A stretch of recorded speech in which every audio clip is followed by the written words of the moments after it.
Hello everyone, welcome to CNA, the daily newspaper analysis. So today we have got the following list of topics to discuss. So let's start. The first topic says about the IT rate on NGO and political parties, that is the income tax rate. Okay, so यहाँ पे क्या चल रहा है? Countrywide IT rates on NGOs, unrecognized political parties are being done.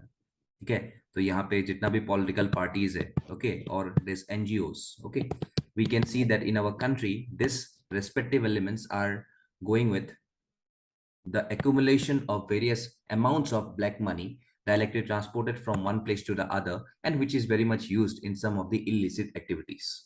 So even we can see that not only the IT department, even the CBI even raided some of the various areas of NGOs and even some of the amateur officials who were directly allegedly said that they were directly violating the FCRA violations.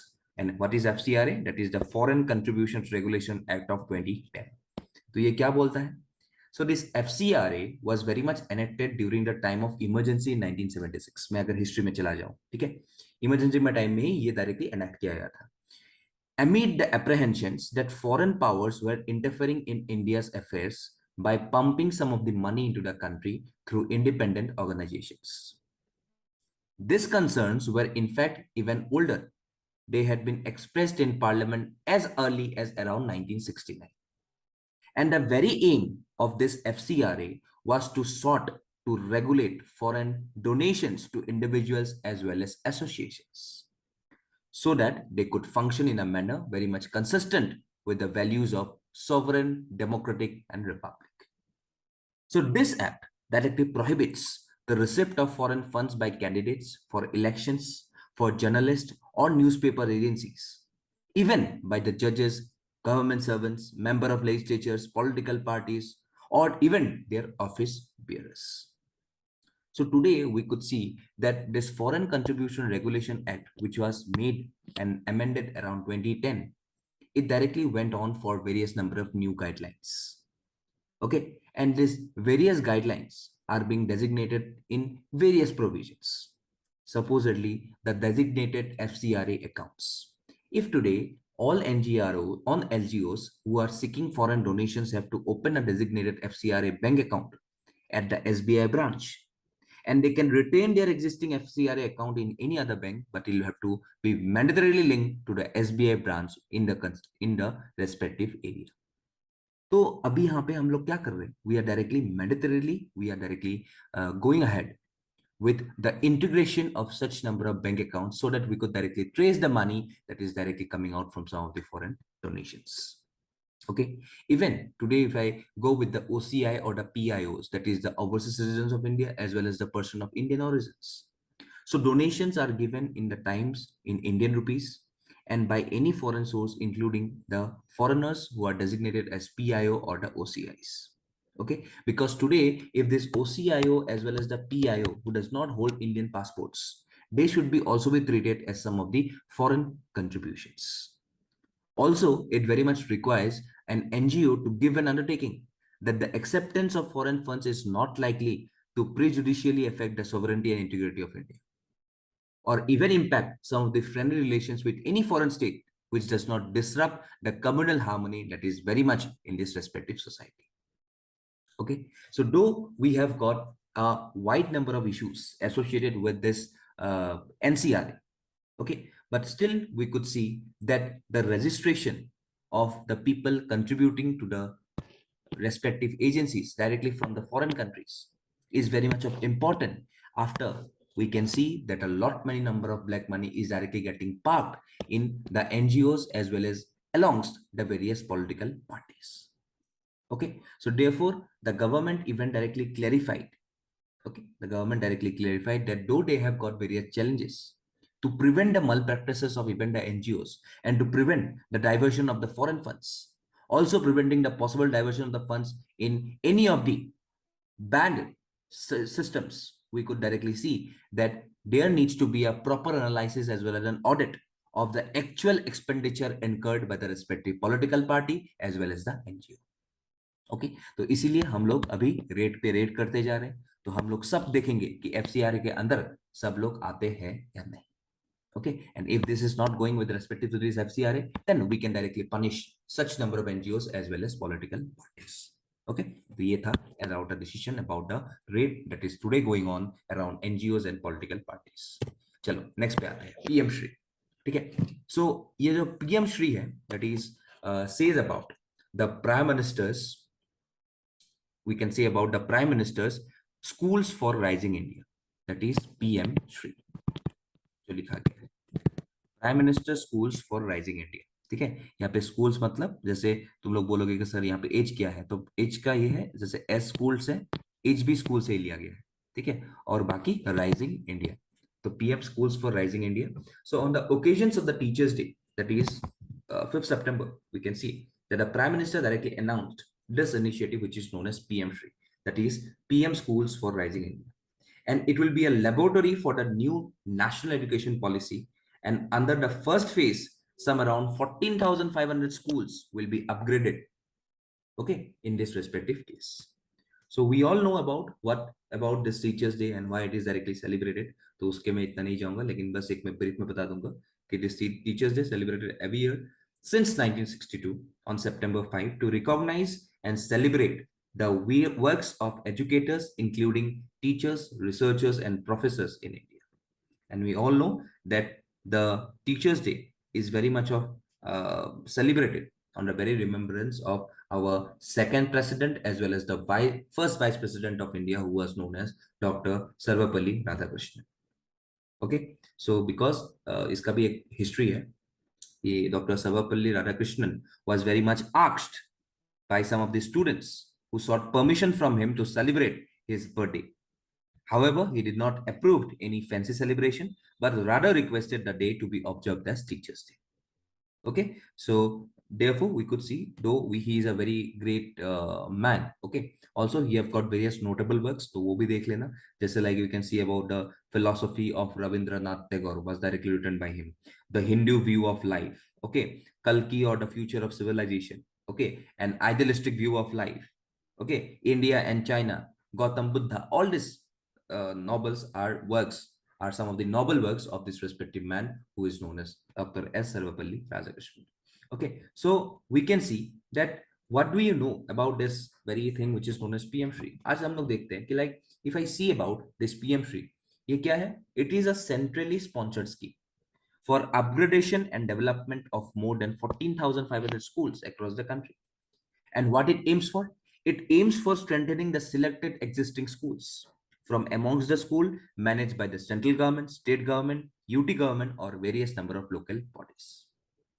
Okay, so what is the main significance of this respective PM Shri?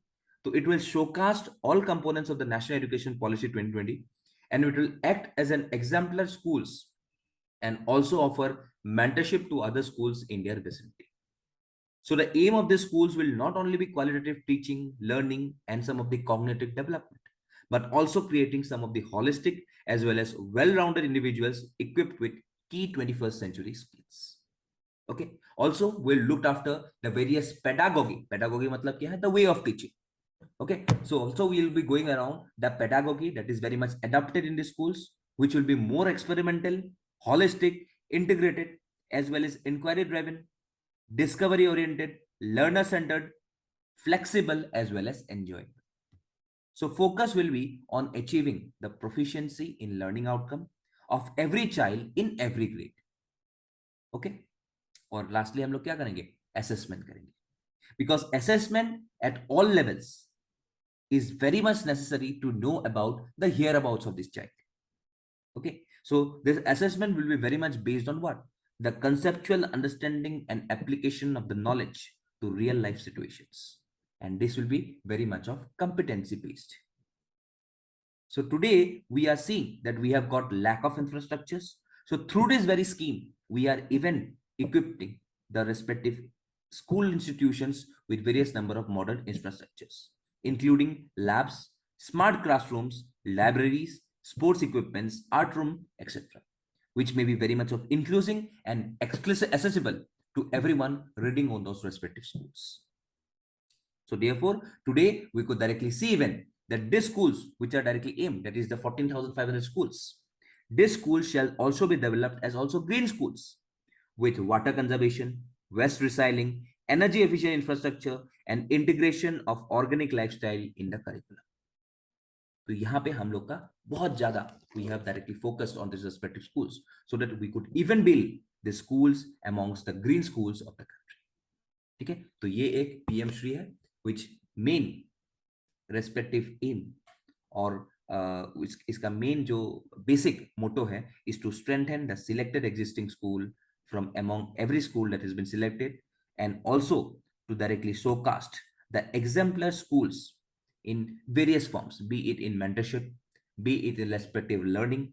Okay, because यहाँ पे हम लोग qualitative teaching, learning, cognitive development, holistic development, well-rounded individuals ये करना चाहते हैं with region with some of the 21st century skills so that he could very much betterly use such number of skills for his own development in the respective society. ठीक है, तो ये बोलता है कौन? पीएम श्री. नेक्स्ट पे आते हैं. MSME turns NP. MSME micro small medium enterprises. Okay, so यहाँ पे NPA which is known as a non performing asset. तो यहाँ पे क्या हो रहा है? We can see that despite a host of loan that is restructuring schemes and packages announced by the RBI and even the government of India after the COVID pandemic. This COVID pandemic has hit the MSME sector very hard. That is the micro, small and medium enterprise sector very hard. Because today, if you see, if I have to go for some of the data, the gross non-performing assets of MSMEs or who are loan defaulters, okay, they rose by around 20,000 crore to rupees around some greater amount, okay, in this year period of 2021 from 2020 to 2021. okay, so you can see that पहले अगर हम लोग का कितना था, मैं अगर एक एनालिसिस करता हूं कि today supposedly September 2020, okay, it was around 145 crore, मान लो 145 करोड़ का एक वहां पे एमएसएमई में लोन डिफॉल्ट हुआ था 2020 में. ये 21 तक आते आते कितना हो गया पता है? It was around 165 crore. So you can see the increase rose by around 20,000 crore. So therefore जितना भी हम लोग का एमएसएमईज घाटे में जाएंगे उतना हम लोग का क्या होगा? एनपीएस बढ़ेगा. That is the non performing assets. okay, if I see about the bad loans of this MSME, today these bad loans accounts for around 9.6% of the gross advances. Even today, even the earlier, the MSMEs, because the MSMEs is directly under it's respectively a ministry. So this MSME ministry launched the MSME innovative scheme, which says about incubation, design, okay, the IPRs, okay. So यहाँ पे हम लोग ने उस time organise किया था because to evolve such number of MSME, हम लोग ने क्या ऑर्गेनाइज किया था? MSME idea hackathon. But these MSMEs today are directly falling under the traps of going in the non-performing assets. तो ये non-performing assets बोल जो रहा हूँ NPAs, ये होता क्या है? This refers to a classification for loans or advances that are default or are in areas or scheduled payments of principals of interest. So today, if I see about the non-performing assets, they are slowly and slowly directly rising.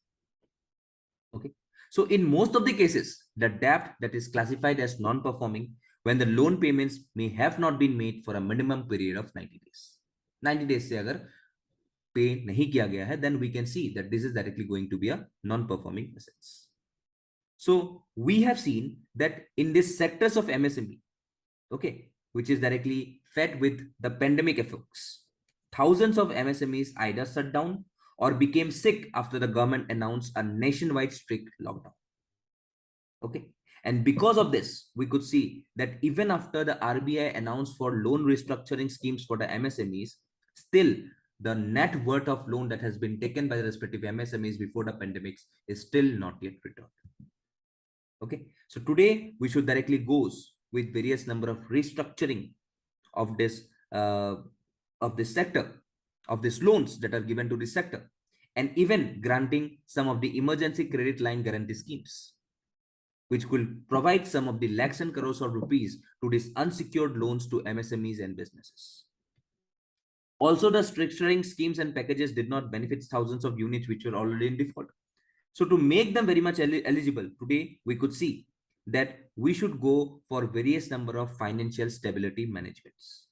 Okay, so in the recent times, if the government is more promoting these MSMEs, so in the recent times, if the government is restructuring various number of loans, various number of schemes, so in the future, we could directly see the emancipation of the MSMEs more in the society as compared to the pre-COVID level and during the COVID level time.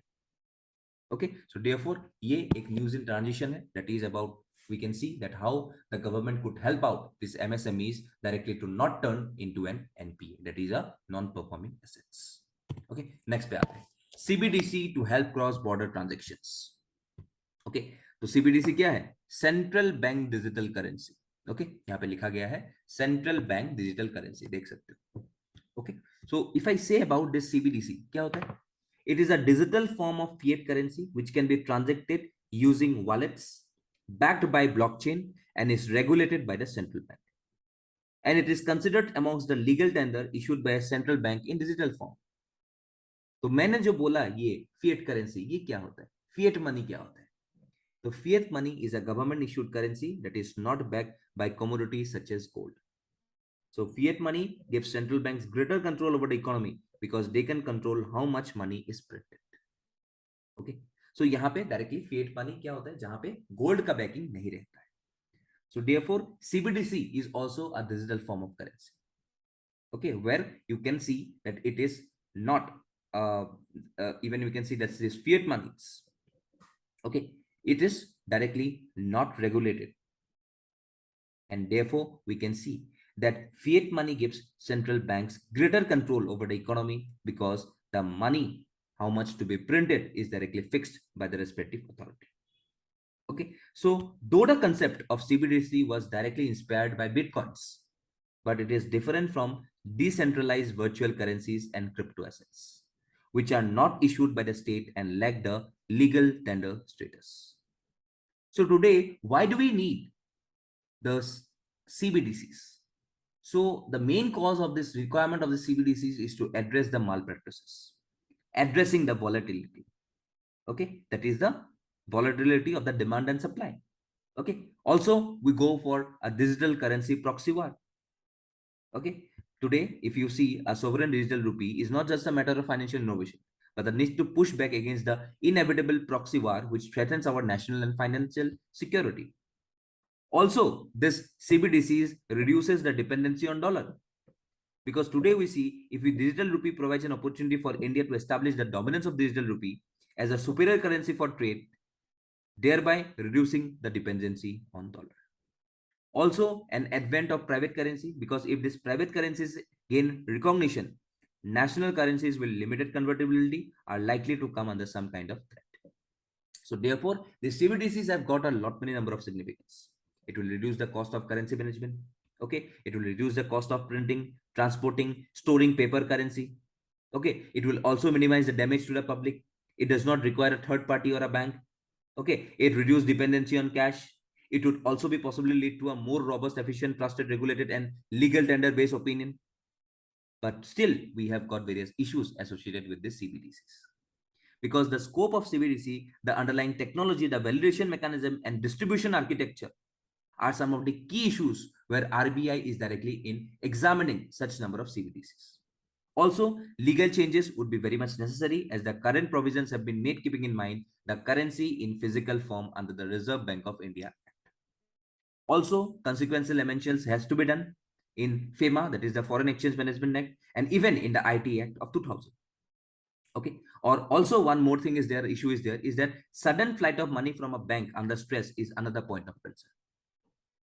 So though various other countries like China, Britain, El Salvador, China started testing its official digital currency. Okay, in March 2020, the Supreme Court struck down the ban as unconstitutional. And thereby we can see that the creation of digital rupee will provide an opportunity for India to empower its citizens and even enable them to use it freely for our ever expanding digital economy.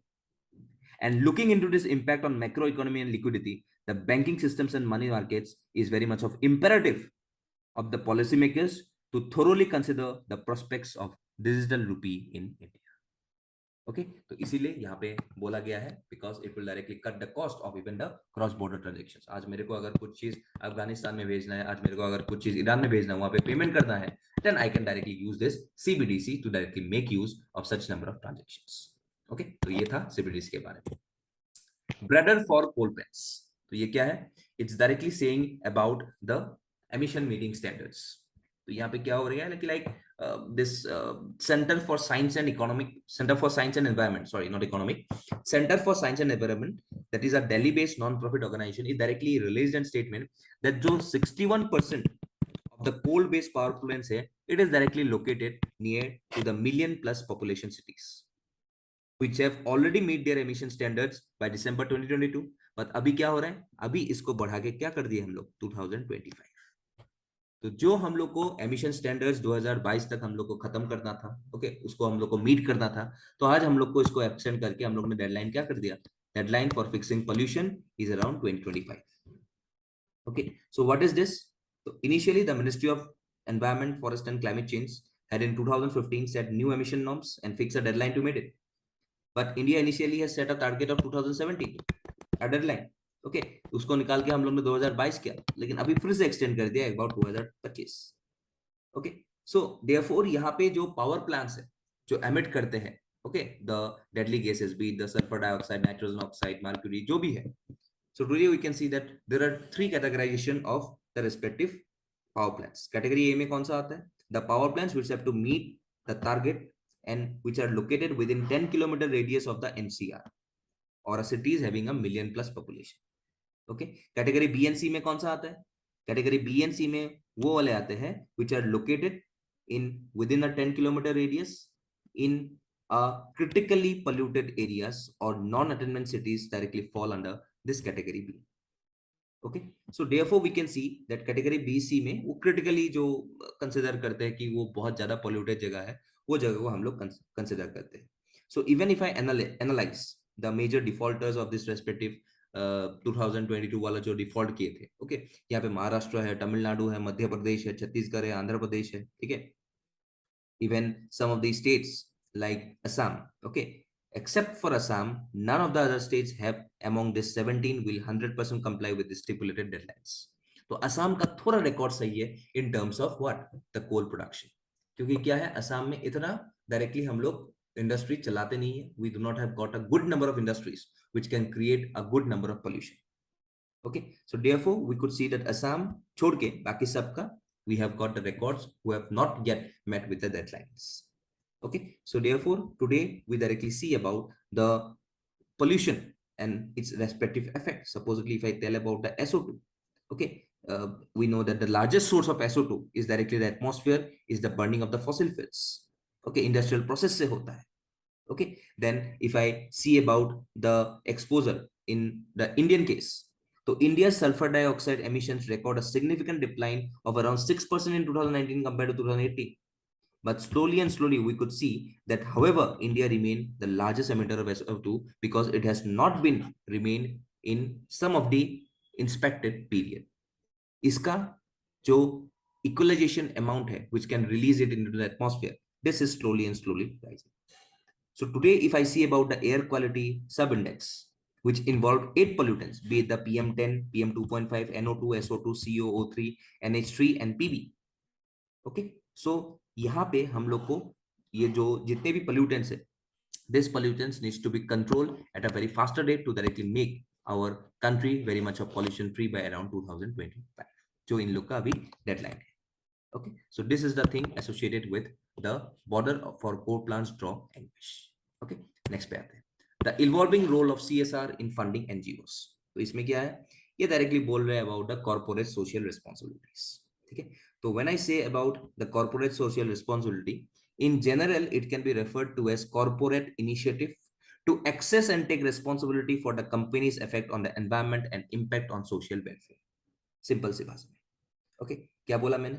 It is referred to as corporate initiative to access and take responsibility for the company's effect on the environment and impact on social welfare. So today if you see about the CSR in India, does it have a legal backing? In India, the concept of CSR is governed by the clause 135 of the Companies Act of 2013. ये याद रखना, clause 135 of the Companies Act 2013.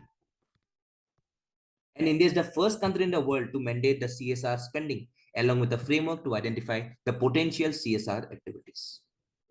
So the CSR provisions within the Act is very much applicable to companies with an annual turnover of around 1,000 crore and more, or a net worth of around 500 crore or more, or a net profit of around 5 crore or more.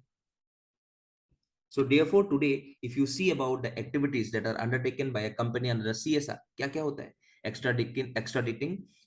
Eradicating, extreme hunger and poverty, promotion of education, gender equality, empowering women, combating HIV/AIDS, ensuring environmental sustainability, contribution to the PM National Relief Fund. तो ये सब चीज कहाँ पे आता है? Activities undertaken by a company under the CSR. So today we have got an increasing significance of the CSR, because today, to build a positive brand identity for corporations, the ESG compliance is a very important phenomenon today. And though these have various elements, so today, if the functioning of the company is said to be there, we have to go for various number of innovating financing approaches to drive the social impact, even to directly make the mechanisms or the funding mechanisms in a greater limelights. Though we have got various associated problems with CSR, because यहाँ पे CSR में क्या है? The lack of community participation. Okay. Also, finding right partners is not. सब लोग नहीं करते, सब companies नहीं करते. There is an issue of transparency on the part of the local implementing agencies. Also, there is a non-availability of the well-organized NGOs in remote and rural areas. So we can make more this CSR more imperative and effective with the role of the companies going with some of the regular reviews on the program of CSR compliance. Also, the partners, that is directly the NGOs, they should know their business needs. Okay, so here also the role of the government is also very necessary, because it is a responsibility of the government to address the issues of non-availability of the NGOs and create awareness in the society about the significance of the CSR and its activities. Okay, so though through various number of technological innovations, higher education, okay, incubators management, environment friendly projects, we could directly enable such number of CSR funding, which is led by higher education institutions, which could accelerate the transition from laboratory to actualization and serve communities in some of the innovative ways in the nascent time periods. ये बोला गया है about the evolving role of the CSR in funding the NGOs today, which could lead to the demographic dividend, which leads to utilize the demographic dividend of the society, and in turn goes for the economical growth as well as the every type of growth that we need in our respective society, so as to make it perform in a very well-fledged manner. ये रहा हम लोग का discussion about the evolving role of the CSR in funding NGOs. Okay, तो ये आप लोग के लिए 5 questions है, ये देख लीजिएगा. एक मेंस का question है, answers you will get in our Telegram channel. So choose join the Telegram channel of us through the link given below. Okay, so that's all for today. Thank you and Jai Hind.